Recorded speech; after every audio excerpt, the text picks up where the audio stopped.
Welcome back to Mr. Scott Maths. In this video we're going to take a look at inequalities and how to represent single inequalities on a number line. We'll start by showing our four inequality symbols. Our first one is the greater than symbol. We then have the less than symbol, and these two symbols are our strict inequalities. We then have greater than or equal to, and finally less than or equal to. Now let's start creating some inequalities using algebra. To start with, we could have x is greater than 2. So that says that the value of x be any number that is larger than 2.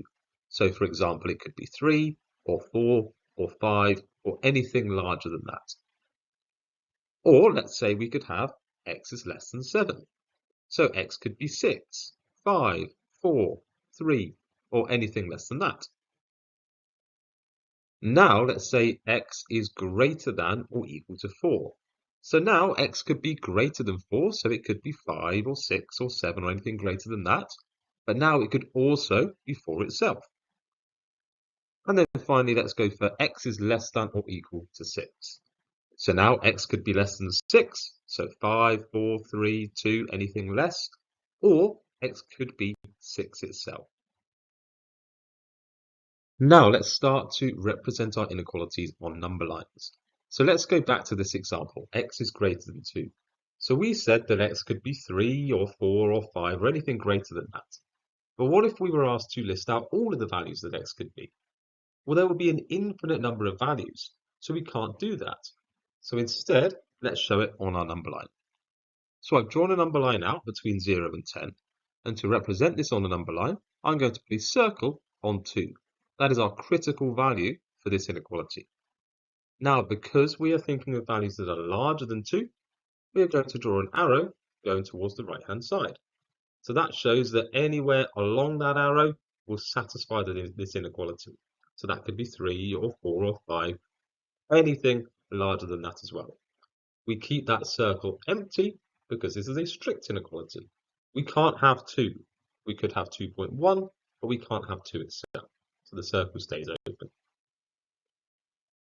Now let's switch our inequality round and we'll go for x is less than 7. Again, let's show this on our number line. We're now going to put our circle at 7, since that's our critical value. And now we're thinking of numbers less than 7. So let's draw an arrow going to the left. So along that arrow we have 6, 5, 4, 3, and anything less than that. Remember, our circle stays empty here because it's a strict inequality. We cannot have 7, but we can have anything less than 7. Now let's show the inequality x is greater than or equal to 4. So we'll put our circle on 4, and we'll notice now that this is a filled-in circle. This is because this is an inclusive inequality. So we can include 4 to satisfy this inequality. And of course, we can also have any number greater than 4. So we show that these numbers will work from 4, 5, 6, 7, and anything larger than that as well. Finally, let's show the inequality x is less than or equal to 6.